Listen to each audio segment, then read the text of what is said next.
Here's something I've started to notice and I wish I hadn't. Hunger. Not famine, not the kind that happens far away in somebody else's moral geography, but the local, ordinary kind. The Canadian kind. People my age, people with degrees and jobs and decent grammar, are telling me they're skipping meals. Not for fitness, not for faith, for money. They can't afford to eat. I can't either some days. The fridge is an echo chamber. You learn to time your hunger to your bank balance. I tell myself I'm intermittent fasting. Really, I'm just broke. I'm lucky in one sense I have family who help, but even they are strained now. It's become a national sport, this private juggling of who helps whom survive another week. The rich are fine, of course. They're always fine. And the government seems content to treat our collective malnutrition as a kind of character building exercise. Since COVID, we've all been living in the aftermath of the great economic adjustment. Prices have exploded like popcorn, wages like a sulky teenager refuse to move. Jobs today pay roughly what they did when I finished university, except everything costs double. We've achieved a kind of anti-progress. The more you look, the less you have, and yet, from the marble lips of economists, we're told that to keep life affordable, pay must stay low. Affordable for whom exactly?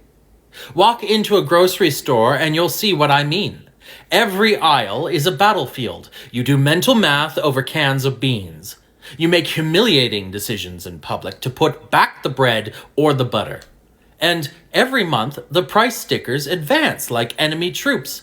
I'm old enough to remember when the price of a tomato wasn't a philosophical question. In Canada, I do want to pause right here. All right. So first, he's talking about living in Canada. I thought initially this was United States, but we know Americans and Canadians apparently are living this paycheck to paycheck lifestyle where they say they can't eat food because the money that they don't have in their bank accounts.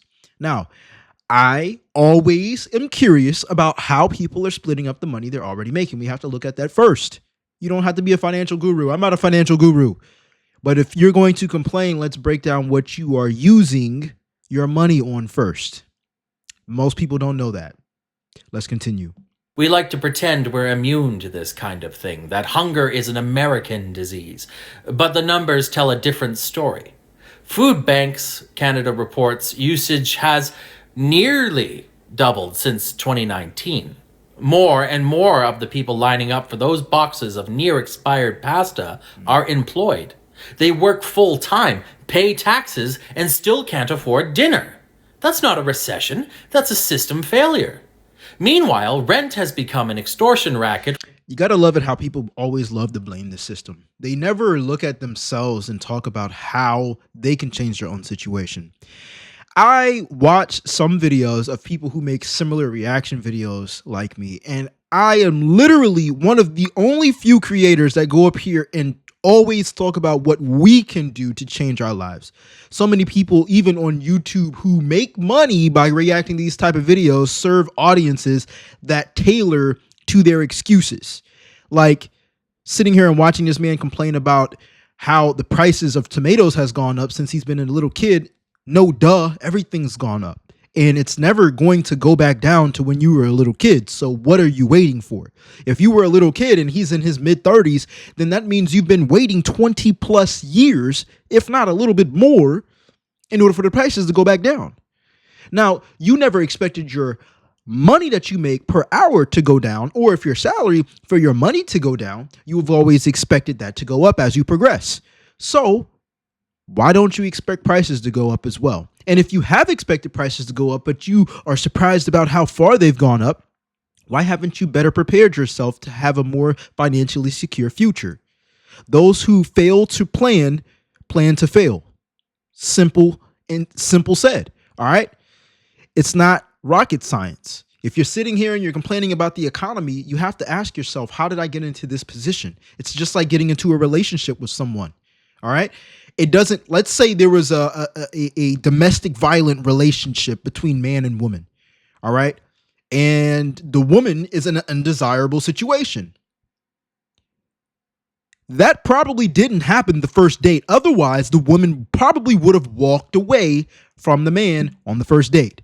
It happened with gradual increase, gradually, frequently seeing that person over and over and over and over and over and over again. It started off by a little seed, and now it's grown into an oak tree of problems of domestic violence. This is how things grow over time, and success grows like that as well. But if most people are in this position, that is why I asked the question, what the hell have you been doing since you were a little kid? Really? 20 years? I'm only 28 years old.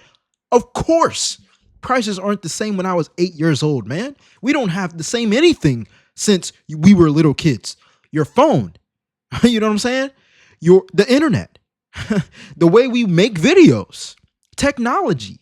Your own body isn't the same way that it was 20 years ago. So why are you still only earning money the same way that you've been earning money for the past 20 years? And we have all these tools that are accessible to you from anywhere in the world. Let me know what you think in the comment section down below. Let's continue. With a civic license. The first half of your paycheck goes to your landlord, the second to Hydro, and the remainder to the grocery store, which takes it with a smirk, of course. Food or heat, that's the new binary. We used to laugh at Victorian novels where the heroine fainted from hunger. Now we just scroll past TikToks of people doing the same thing in Scarborough. South of the border, the pattern repeats with American gusto. During COVID, emergency aid briefly lowered hunger levels to record lows. It was proof that government intervention, for once, worked. And then, as soon as the data looked too good, they stopped doing it. Hunger came roaring back. The logic was classic neoliberalism. The market will... All right, all these big words, I'm not going for it. Congratulations to him for having a great memory and vocabulary, but we're going to go ahead and water this down. At the end of the day, you need to put your money into a vehicle that's printing more money than what you're spending. Let's see what the comment section has to say. One person said it's cheaper to buy a rotisserie chicken than buying a whole chicken raw.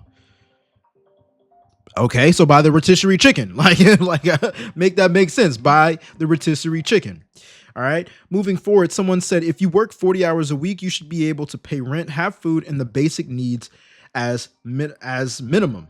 Now, here's what I think about this. People always talk about how hard they work as if hard work is equivalent in every department that work is required in. And that's simply not the truth. That's the hard truth, but that's simply like you don't get paid just for working hard. You get paid for the problems that you solve. If you want to make more money, you have to become more valuable in society. Simple as that. Why are people not complaining? Well, certain people are not complaining. He mentioned it himself. He's like, yeah, well, the wealthy, they've never had to struggle. You don't know that. you really don't know that. You get what I'm saying? I hate it when I hear people try to make justifications off of people they don't know. At the end of the day, some of y'all might be like, well, Jay, well, you don't have that much money. Why are you backing up the wealthy? Because I got a wealthy mindset, bro. I refuse to have a poor ass mindset. He has a poor ass mindset. Anyways, let me know your thoughts on this in the comment section down below. I'd love to hear it, even if you don't agree with me. It is what it is. It's the internet, baby. Anyways, subscribe if you like the content. I'm out. Let's get it.